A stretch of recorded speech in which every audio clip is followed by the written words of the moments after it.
What's up, warriors? All right, welcome back to Battlefield of the Mind or training with us in Spartan training or in warrior training. I need to give you guys something that's critical and vital and important. They should have taught this in eighth grade, but there will be people who do not like you having this information.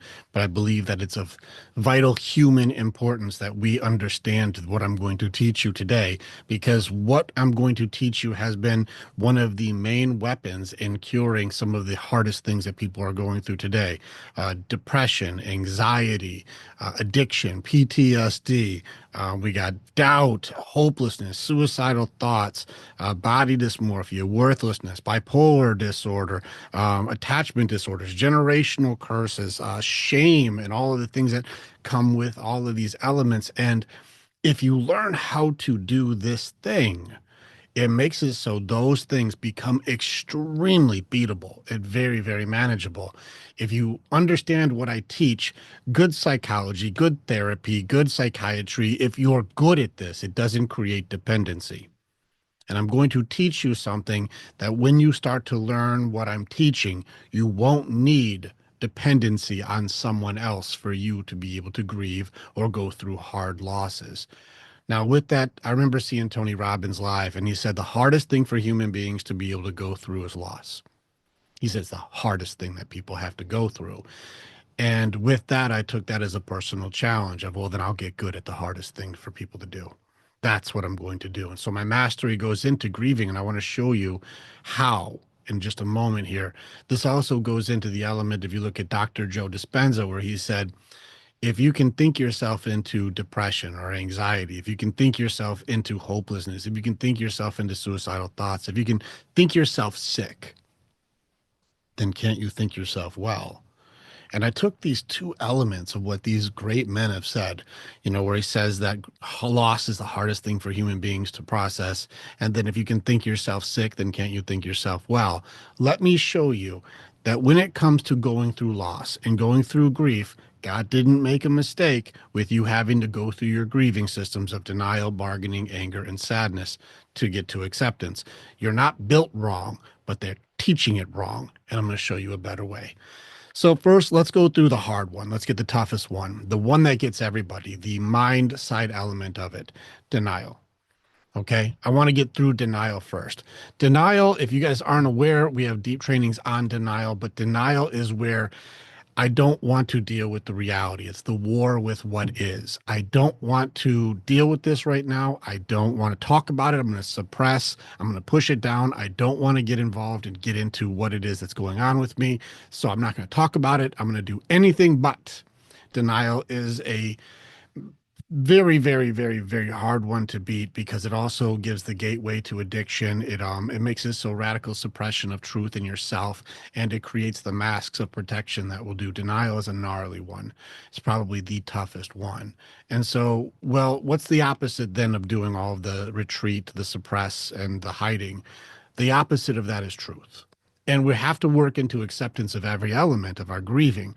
We're seeking truth, truth, truth, truth. And so denial reveals the depth of your relationship with truth. It's not a flaw, it's a mirror. It shows that when you hear information or something happens, how do we deal with it? And we have to be able to look at this truth and be able to work through not an is what it is thing, but more of a, okay, this has happened thing. I talked to Olympic coach Justin Kavanaugh. He said humans are on a delay, a reality delay, and we are. And denial is one of the big things when you're in shock or you don't want to deal with, like, holy crap, I can't believe this is happening, or I can't believe they did that. Well, getting to the first stage of, well, okay, this happened, that happened. And being able to say those exact words has been the fastest way I see people cut into getting to the next step. But if you can't accept that it happened, you can't deal with truth, you'll try to control truth. And this is where you watch people try to manipulate themselves to protect themselves by closing themselves off or trying to live a fraudulent existence to try to make it so they can get through. These lies are not free. and they're very, very expensive. They cost you your life in multiple ways. You'll lose time, you'll lose connections, you'll lose authenticity. The truth of what you are will be revealed by your inability to handle truth. And so denial is trying to get it so you can learn truth. You need to be a truth hunter on this. Don't omit, don't suppress, don't mask, don't justify any lies that we do. Try to expose truth for what it is. Don't protect yourself from this. And the more that you are able to accept that has happened, the less likely you're going to be wrapped up in a denial system that traps you into your own protection system, which is actually emulates prison a lot more than protection. So what we need to do is be practicing radical honesty with ourselves and acceptance of our weak spots or whatever thing that has happened, even if it's horrible or we don't like it. That has happened, and have acceptance of what is. And that's the definition of acceptance, is acceptance is. And now we're on this reality delay of, okay, can I process that happened? That's true, that happened. And then be able to go, okay, what do I do next? Then you go into one of the other phases. I'm going to jump right to bargaining. Bargaining is going to go into the spirit side. So mind side is denial. That's where our deceptions are. Now this gets into purpose, the values, importance, the part of us that's who you are. And this gets into a much deeper part of the thing that you want. So if you're not sure or familiar with bargaining, bargaining is the element of us that wants to change the past to be a present that we wish it was. This is the rose-colored glasses we wear in bad dynamics. This is the stuff that will live in a fantasy of what coulda, shoulda, woulda been, or if only this was to be a thing, then I could have this. And the fantasies oftentimes are more difficult to grieve than the actual loss itself. And so some of you have been in relationships that have died, or, a marriage or a divorce that happened, or, a potential for a business or something that was important and it didn't make it. Something happened where that thing died. But a lot of times, even like a long distance relationship or something like this, the fantasy, the dream of what could have been is much harder to grieve than the actual reality itself. That's difficult because bargaining will create something inside of your grief that you have to grieve inside of grieving. That means it'll create a fantasy environment or fantasy world that's oftentimes substantially better than the real one, but that's not real. And you have to grieve the loss of something that could be potentially so good but doesn't actually exist. And that's very difficult for all of us to go through. It's one of the harder phases because it looks like it's good, but damn it, does it hurt? And, bargaining, I have linked to fear, and I'll show you guys in different videos how that works. But the fantasy that you're looking for, and I want you to think about it the other way, the fantasy of what I'm wanting to bargain for. So if my grandfather dies, which he has, my grandfather died, and I'm like, I would give anything to be able to talk to my grandfather again. Or I wish I would give anything to connect with a lost loved one or somebody who's passed away. I would give anything. It's like, well, don't you see then what part of that dynamic do you value? Your desire, your wish, the thing that you would trade for, that shows you something that's very, very important to you. And I think this is where people need to start really focusing, is that going through this phase is going to reveal things that you value, things that are important to you, things that are authentic to you, and things that make it so not only can you have appreciation for or even vet out for people that you would find qualified as a connection person for you, but also it gets into how you set your goals, set your dreams, finding your purpose gets into these are the things I learned that I value or are very important to me. And that leads you down an authentic path towards your purpose. So grab the elements of what you would bargain for. Grab those elements of like, I wish I had this. I want that. If this, then I could have this. Grab the pieces that you wish you had, write those down because those are showing you things that are important to you so you can grow. Bargaining is not meant to keep you trapped. Bargaining is meant to show you what's important to you so you can go to the next level, appreciating those more. So write those down. That's what bargaining is for. All right. Next gets into anger. Anger is a tough one for people, but I want to just pull back. Anger is part of our control system, just like any of the other parts. I want to control things. This is mostly by force. I'm going to get pissed off and I'm going to make it do what I want it to do. Anger is body side. This is going to show you your morality system. It's going to show accountability, and it's also going to teach you fairness. This is not an accident that you have anger. There's things inside of this that need to be addressed. And so your anger is your body's alarm system for injustice. This means it shows you what you personally believe is right and wrong. This means it reveals your own morality to yourself. And anger shows you the part of your morality that you believe, right and wrong, good or bad. That is your idea of fairness, justice, and control. So that way you can learn about humility, compassion, or even making sure you have a grasp of the golden rule, which is treat others the way you'd like to be treated, that even you don't break. Now, the way you can test if you're on the right track for something that makes you feel like that feels bad, it makes me a little angry about that, is you'll create a system of justice, that they should be punished, or that person needs to get their ass kicked, or this person should be whatever. You make up a punishment system for them. The way you can tell if your morality or your justice system is actually sound is removing the double standard, be humble in the judgments that you're casting, and then see if you would want to be on the receiving end. If you were to switch roles and you made a mistake, how would you want to be treated? And this is going to show you who you really are. And so if you have a triggered response that goes into some sort of like raw, Incredible Hulk mode, and you want to go smash everybody on something that's already happened, you can't get angry enough to change the past. This is going to show you how you believe things are supposed to work. Now, I just want to put this thing in there so you have a little side note on anger. There's usually categories I see that you can find. Where do I find that this has been a wrong thing for my morality? The three categories for anger I found is if something is taken away from you, like somebody takes something from you, or if something is lost. That's going to be the first part of it where I hate that. I don't like that. That's bad, which leads into unfairness or injustice. That's my second category of things like that's not fair or that's not right. That's the wrong thing to do for all people, breaks the golden rule, right? And the last one, when it comes to relationships, mostly any dynamic, whether it's a boss relationship, best friends, lover, parents, is when there's an unmet need. And this one's difficult because most of us don't know ourselves well enough to articulate unmet needs, and or we'll try and make demands or yell at people to do wants, but call it an unmet need because we don't know what that means. And there's a whole training on this too. It's going to show you that you need to temper your injustice system. You have to have humility and compassion around what it is that other people are going through, because it's only a matter of time until you make your mistake. And would you want to be on the receiving end of your own morality?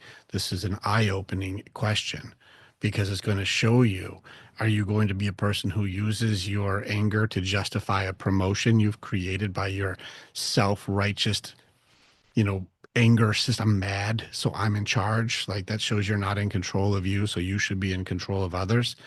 Well, the other option is to have acceptance that people aren't always trying to do such terrible things, especially if it backfires on themselves. And to be able to kind of slow down and go, well, I can't really change the past on this one, but I can understand and learn myself from it.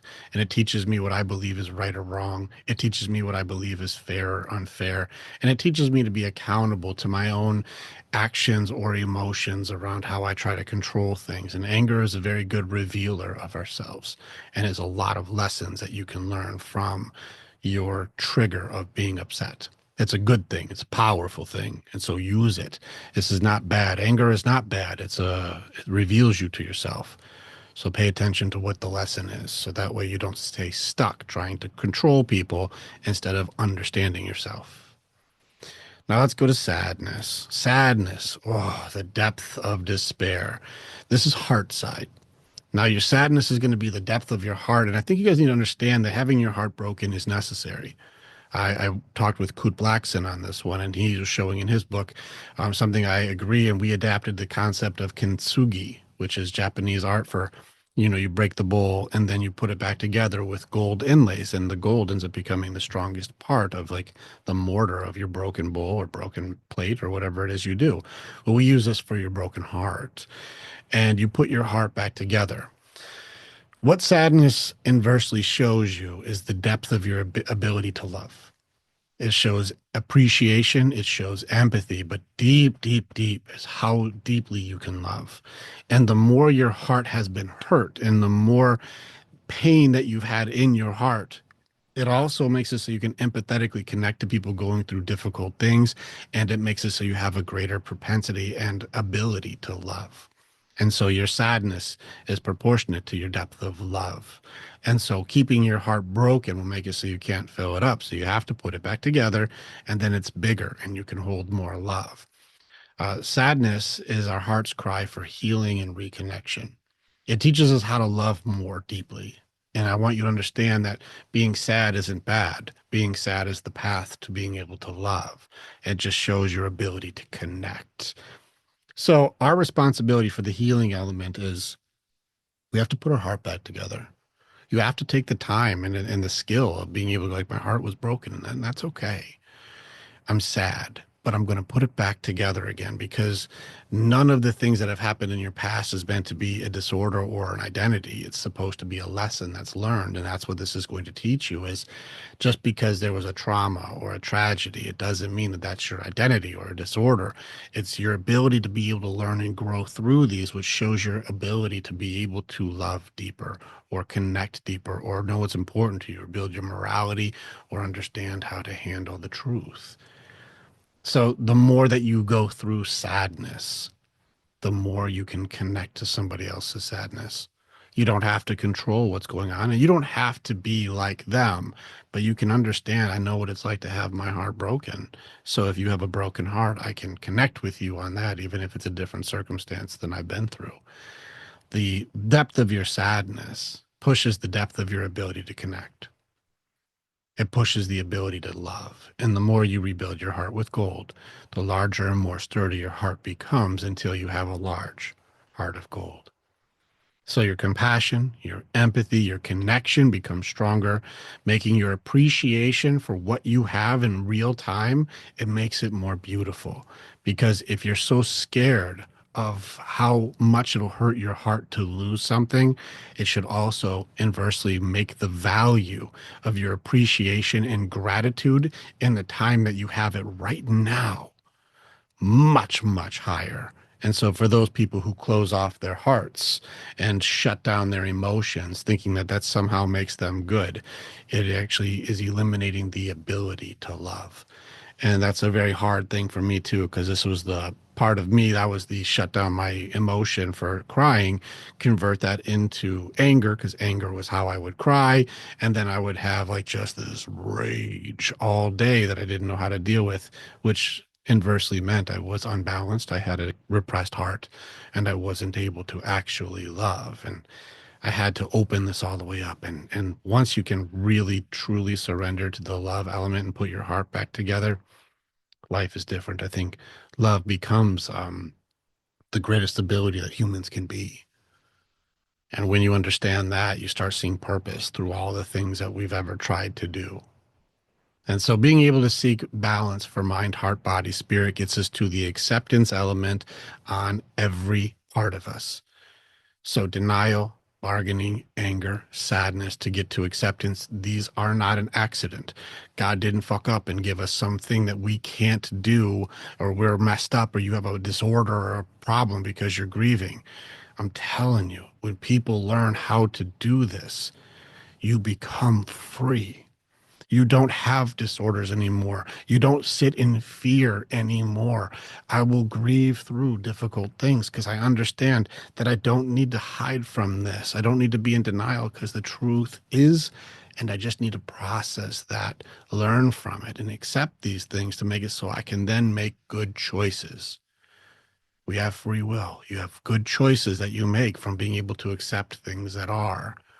Then it shows you your bargaining element. Well, I wish I had this. I wish they wouldn't have done this. I like this, or I value this, or if I could only have that. If. Well, look at what it is that you're trying to get. Write those things down because those are important to you. Develop those in yourself, but then also appreciate those in others.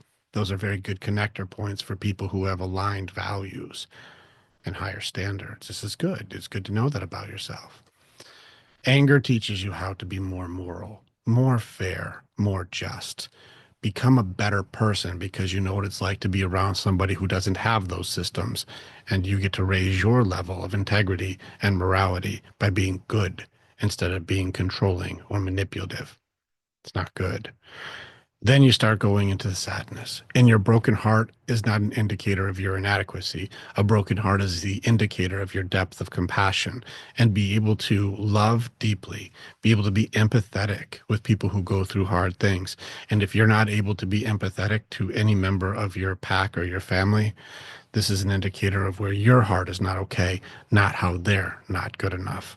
This gives you the ability to go hurt hunting. Find what is not okay in here and then rejoice when you find it because now you have something to grieve. And grieving is a healthy thing that's designed for growth, not designed for management, not designed for medication, not designed for coping with. It's designed to grow from so you can authentically be who and what you are meant to be for this existence because what you are is awesome. One of the toughest sales pitches I see is for people to not believe in themselves because they've been through tough times and they use some sort of thing that happened from their past as their identity. And this means they never grieve. And you've seen people who identify with being abused, abandoned, or being traumatized in some way, shape, or form. And when they associate identity to the past, it will eliminate the ability to grow. This is part of denial, again, by the way. That's why one's nasty. You have to accept truth of what is, so that way you can grow into what you're made to be or what you're designed to be. This is a powerful lesson. I wish as an eighth grader they would have given me any of these tools, how to deal with a broken heart, how to deal with betrayal, how to deal with radical loss, how to deal with death, how to challenge myself in being able to work through the parts that I want to control from others or deal with injustice or deal with unfairness. You know, how to be able to keep my authenticity in the face of people who are judgmental or shaming. You know, the elements of us that die from us sacrificing parts of us to get something that we think that we want, and then you realize how much you've really lost. If you don't know how to grieve through these things and grow from these things, you'll be stuck in them forever. If you understand what I just taught you in this video, you will be free from most of the things that keep people trapped. There's a lot more training that we have and a lot more stuff that I can give you in depth on how to do this effectively. But take notes on this because again, good therapy, good psychology, good psychiatry does not create dependency. It should teach you how to be free. And if this is done right, you won't need me anymore at all because you'll know how to do it. And there are only two kinds of people in this world, trained or untrained. Now you have more training. Get to work. Let's practice.